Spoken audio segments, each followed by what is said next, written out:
me souviendrai toujours de ce chiffonnier. Pas nécessairement pour les vêtements qu'il portait, son regard perdu ou sa façon de parler comme s'il était seul, mais pour l'histoire qu'il m'a racontée. Vous voyez, les histoires sont devenues notre façon à nous de nous présenter. Les autres questions que nous poserions normalement sont devenues inutiles. À quoi bon demander quel est votre travail quand vous n'en avez pas? Ou demander quelle est votre émission de télévision préférée quand il n'y a plus de système électrique fonctionnel? Il est aussi inutile de leur demander des nouvelles de leur famille. Vous voyez? J'ai perdu toute notion du temps, mais si je devais me risquer à deviner, je dirais qu'au moins 2 ans se sont écoulés depuis que tout a commencé. J'ai l'impression que plus de 2 ans se sont écoulés depuis que ces morts-vivants sont arrivés et ont commencé à ronger la population pour n'en faire que des os. Quand ils sont arrivés, le monde moderne était perdu. Les générateurs sont tombés en panne, et nous avons été replongés dans ce qui ressemblait à l'époque coloniale. J'étais un grand fan de films qui ont malheureusement été victimes des morts-vivants. Depuis, j'ai trouvé un nouveau passe-temps. On pourrait dire que je suis une sorte de collectionneur. Je rassemble des histoires. Je collectionne toutes sortes d'histoires, mais celles qui m'intriguent le plus sont les expériences des gens lors de l'apocalypse zombie. Ces histoires sont les plus attrayantes pour moi, parce que chacun a sa propre expérience unique. Elles se rapportent généralement à ce qu'ils faisaient le jour de l'épidémie initiale. Certaines sont tristes, d'autres drôles, comme celle d'une fille qui avait décidé d'essayer le DMT, un puissant hallucinogène, pour la première fois de sa vie, et qui a cru que les zombies étaient une hallucination provoquée par un mauvais trip.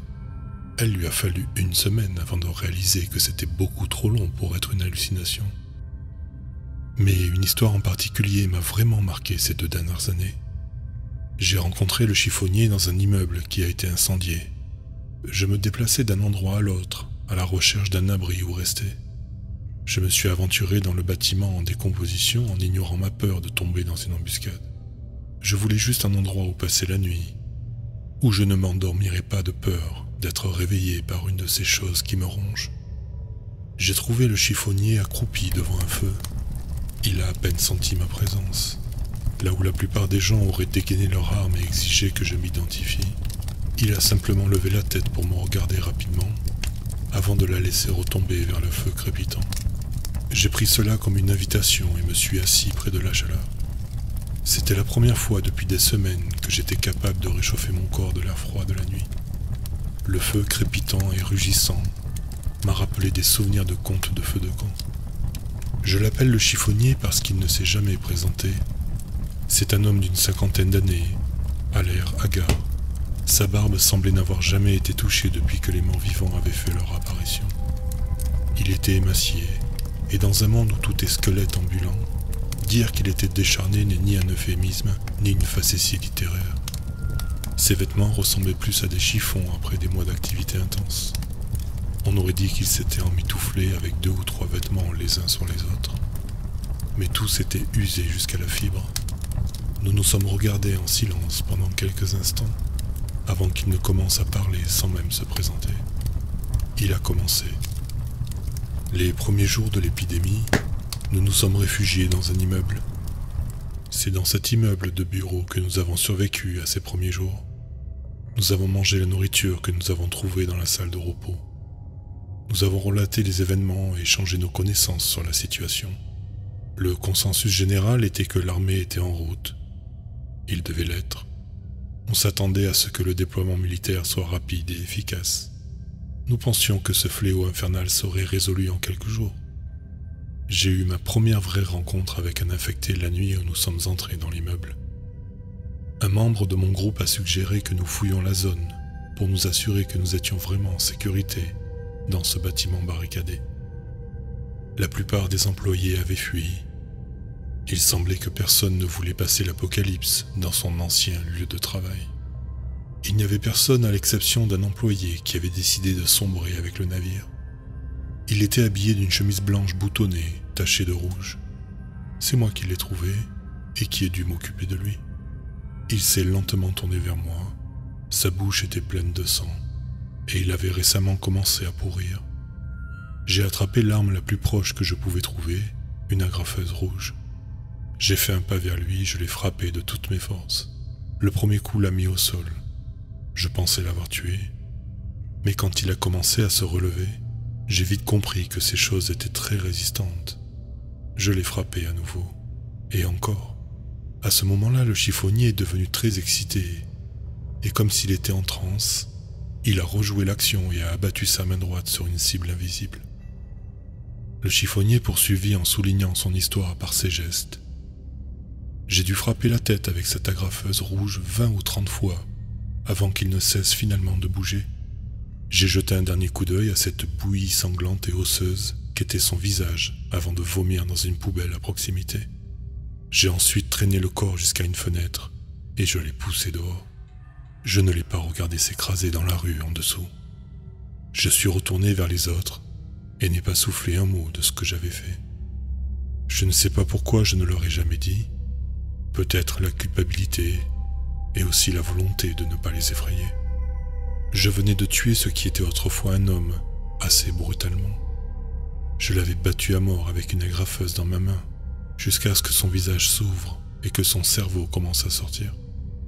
Je ne voulais pas les effrayer en leur faisant savoir qu'il y avait ces choses ici dans le bâtiment, et qu'elles étaient pratiquement impossibles à tuer. Avec le recul, je regrette de ne pas leur avoir dit. Nous sommes restés blottis dans ce bâtiment pendant des jours. J'ai suggéré de bouger pour trouver un autre endroit ou pour chercher de la nourriture, mais mon idée a été rapidement rejetée. Ils étaient convaincus que l'armée allait venir à leur rescousse et qu'il ne restait que quelques jours. Ils ne voulaient pas prendre le risque de sortir dans ce monde nouveau et dangereux. Ils voulaient juste se terrer et attendre. Le lendemain, nous nous sommes réveillés au son d'un hélicoptère qui nous survolait. Il m'a fallu quelques secondes pour faire le lien.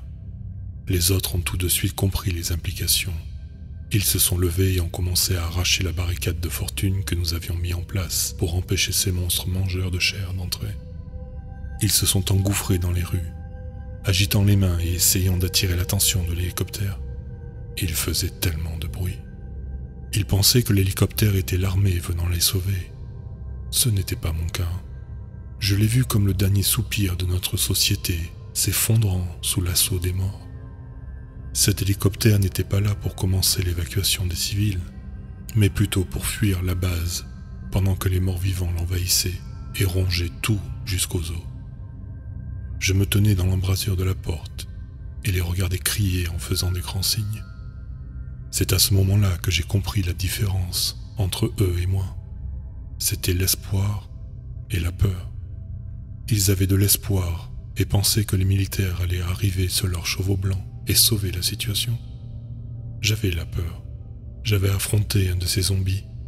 Je savais à quel point ils étaient résistants et pratiquement insensibles aux blessures. Je savais que personne ne viendrait nous sauver et que la seule option qui nous restait était de nous sauver nous-mêmes. C'est ma peur qui m'a sauvé. Il faisait tellement de bruit. Le chiffonnier a fait une pause, comme s'il voulait vraiment dire quelque chose, mais ne trouvant pas les mots. Ses yeux étaient rouges et humides de larmes. Je ne savais pas si c'était la fumée ou ses souvenirs qui leur donnaient cet aspect. Il a poursuivi. Les cris en ont attiré tellement. En l'espace de quelques secondes, il était trop tard, et ils étaient sur eux, griffant, mordant, arrachant leur chair. Ils ont essayé de se frayer un chemin à travers la horde de morts-vivants pour retourner dans le bâtiment. Mais c'était trop tard. J'ai fait la seule chose que je pouvais faire.